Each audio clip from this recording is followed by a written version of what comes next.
Hello दोस्तों, मैं आप सभी लोगों के लिए एक नई वीडियो ला चुका हूं। As you can see in the top of the display, most important idiom from the C alphabet. इस वीडियो में मैं सी अल्फ़ाबेट से जितने भी इम्पोर्टेंट ईडियम्स बनने वाले हैं उनको कवर करूंगा। और यह सीरीज जो मेरे द्वारा स्टार्ट की गई है, यह सभी कॉम्पिटिटिव एग्ज़ाम और स्पीकिंग के लिए बहुत ज़्यादा हेल्पफुल है। As you can see the first idiom is cock and bull story. Cock and bull story एक ऐसी स्टोरी जो झूठी अवधारणाओं पर बनाई जाती है।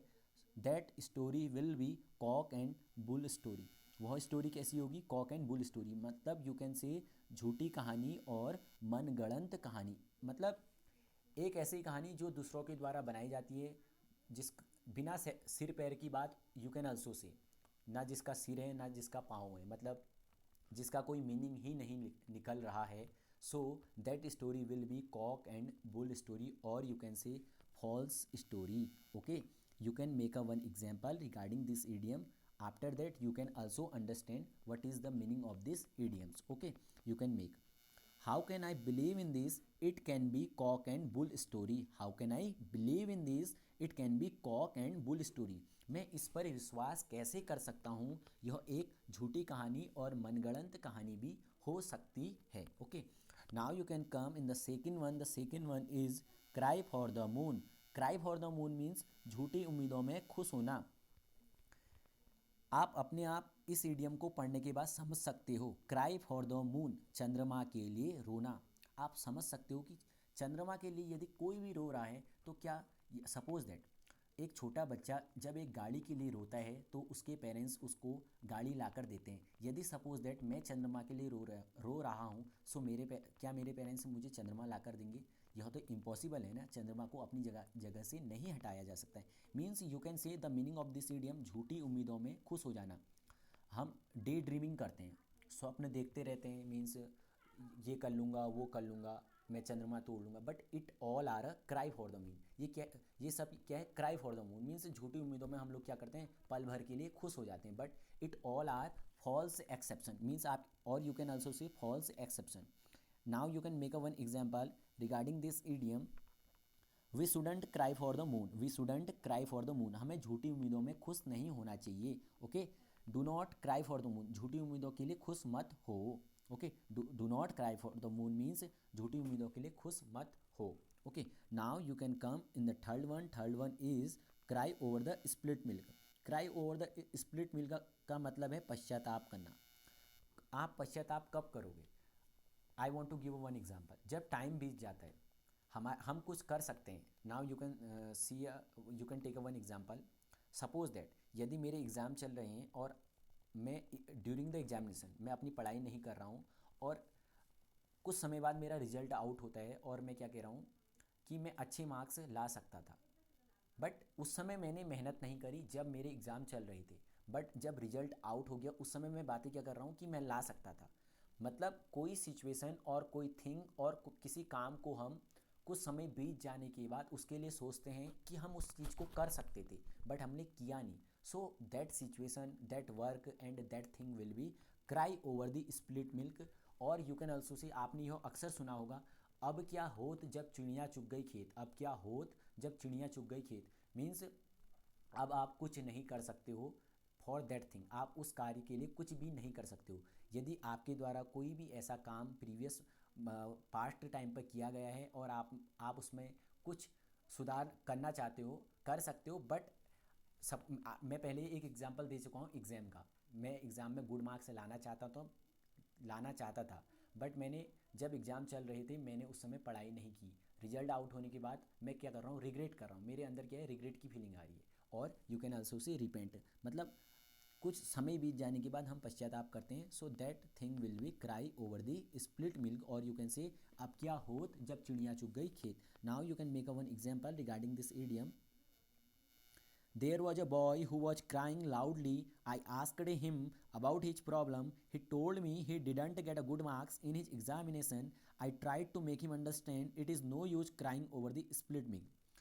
ओके, एक लड़का था जो ज़ोर से रो रहा था। मैंने उससे उसके रोने की वजह पूछी। उसने मुझे बताया कि उसने अपने एग्ज़ाम में गुड मार्क्स गेट नहीं किए। मैंने उसे समझाया कि अब रोने से कोई भी फ़ायदा नहीं है क्योंकि टाइम जा चुका है। जो प्रेजेंट में आप कर सकते हो उसमें कुछ करो, पास्ट के लिए मत सोचो। Okay, you can also make some another example for making yourself understand. अपने आप को समझाने के लिए आपको कुछ एग्जाम्पल बनाने चाहिए। Okay, you can also try at your home. Now you can come the fourth one is crocodile tears. Crocodile tears का मतलब है दिखलावटी आंसू। दिखलावटी आंसू मीन्स यू कैन से मगरमच्छ के आंसू। मगरमच्छ के आंसू नहीं होते हैं। ओके, हम अक्सर क्या करते हैं, दिखलावटी आंसू पर विश्वास करते हैं, बट हमें we shouldn't believe in a crocodile tears.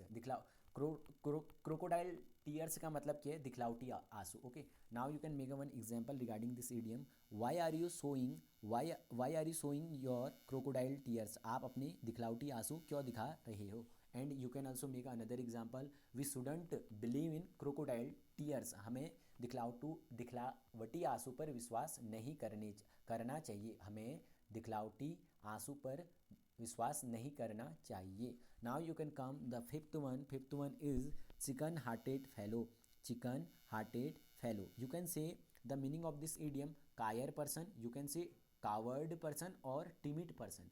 एक ऐसा व्यक्ति जो बहुत ज़्यादा डरपोक है, जो बहुत ज़्यादा कायर है, जो बहादुर नहीं है। One who is not a brave, that person will be chicken hearted fellow. यदि कोई भी पर्सन जो बहादुर नहीं है, so that person will be chicken hearted fellow. Now you can make a one example regarding this idiom, how can you join military, you are chicken hearted fellow. आप military कैसे join कर सकते हो, आप तो कायर पर्सन हो। Okay, now you can come the six one is castle in the air. Castle in the air का मतलब क्या है, हवा में बातें बनाना, और यू कैन से हवा में महल बनाना, जो कि इम्पॉसिबल है। कभी भी हम हवा में महल नहीं बना सकते हैं। ओके, मीन्स यू कैन से लंबी लंबी फेंकना, कुछ कर नहीं पाना, खाली लंबी लंबी फेंकना। Okay, now you can make a one example regarding this idiom, I am having a friend, he keeps on saying about his big time and other thing but it is all castle in the air. एक ऐसा person जो कुछ कर नहीं सकता, वो हमेशा, मेरे पास एक दोस्त है जो कुछ नहीं कर सकता, means he is a dull, so he is not be able to do anything. वो कुछ करने के लायक नहीं है।